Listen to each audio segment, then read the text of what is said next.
ఈరోజు భారతరత్న డాక్టర్ జనాబ్ మౌలానా అబ్దుల్ కలాం ఆజాద్ 135వ జన్మదిన సందర్భంగా అనంతపురం అర్బన్ నియోజకవర్గంలో ఘనంగా ఈ కార్యక్రమం ఏర్పాటు చేయడం జరిగింది.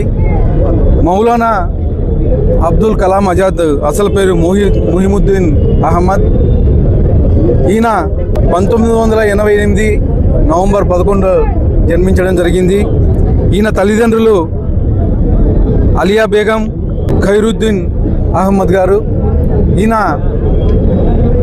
ఇప్పుడున్నటువంటి మక్కా గ్రామంలో జన్మించడం జరిగింది. ఈయన అబ్దుల్ కలాం అనేది బిరుదు, ఆజాద్ అనేది ఈయన కలం పేరు. ముస్లింలు హిందువులు ఏకంగా ఉండాలని చెప్పేసి ఈయన స్వాతంత్రంలో పాల్గొనడం జరిగింది. 1920లో జాతీయ కాంగ్రెస్ అధ్యక్షుడిగా కానీ జాతీయ కాంగ్రెస్లో గాంధీ ఆధ్వర్యంలో చేరడం జరిగింది. అలాగే 1912లో ఆల్ హిలాల్ అనే ఒక వారపత్రికను స్థాపించి హిందూ ముస్లింలంతా ఏకంగా ఉండాలని చెప్పేసి అప్పుడు ఉండే బ్రిటిష్ ప్రభుత్వం డివైడ్ అండ్ రూల్ అంటే హిందువుల్ని ముస్లింలని సపరేట్ చేసి పాలిస్తూ ఉంటే ఆల్ హిలాల్ అనే పత్రికను పెట్టి హిందూ ముస్లింలు ఏకంగా ఉండాలా, మనమంతా కలిసి పోరాడాలని చెప్పి స్వాతంత్రం తెచ్చుకోవాలని చెప్పేసి కృషి చేసిన వ్యక్తి అబ్దుల్ కలాం ఆజాద్ గారు. అలాగే ఈ పత్రికని 2 ఏళ్ళు కొనసాగిన తర్వాత 1914లో బ్యాన్ చేయడం జరిగింది. మళ్ళా ఆ పత్రికను బ్యాన్ చేసిన తర్వాత మళ్ళా ఆల్ బలాజ్ అని చెప్పేసి ఇంకో పత్రికను స్థాపించి అంటే హిందూ ముస్లింలు ఏకంగా ఉండి బ్రిటిష్ సైన్యాన్ని పారదోలాల స్వాతంత్రం తెచ్చుకోవాలని కృషి చేసిన వ్యక్తి అబ్దుల్ కలాం ఆజాద్ గారు అని చెప్పేసి తెలియజేస్తున్నాను.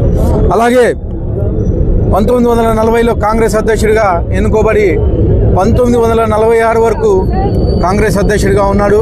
అప్పట్లో గాంధీజీతో పాటు ఉప్పు సత్యాగ్రహం అయితేమి, అలాగే ఖైలాఫత్ ఉద్యమం కానీ, అలాగే క్విట్ ఇండియా యుద్ధంలో పాల్గొని దాదాపు 10 సంవత్సరాల్లో జైల్లో ఉండడం జరిగింది. అంటే ముస్లింలు హిందువులు ఏకంగా ఉండి స్వాతంత్రాన్ని తెచ్చుకోవాలనే ఉద్దేశంతో అనేకమైనటువంటి సంఘ సంస్కరణలు కానీ అనేకమైనటువంటి విప్లవాలు కానీ చేసిన ఘనత అబ్దుల్ కలాం ఆజాద్ గారు అని చెప్పేసి తెలియజేస్తున్నాను. ఈయన 1958 ఫిబ్రవరి 2వ తేదీన చనిపోవడం జరిగింది. చనిపోయిన తర్వాత 1992లో ఈయన సేవలు గుర్తించి డాక్టర్ భారతరత్న అవార్డు ఇవ్వడం జరిగింది.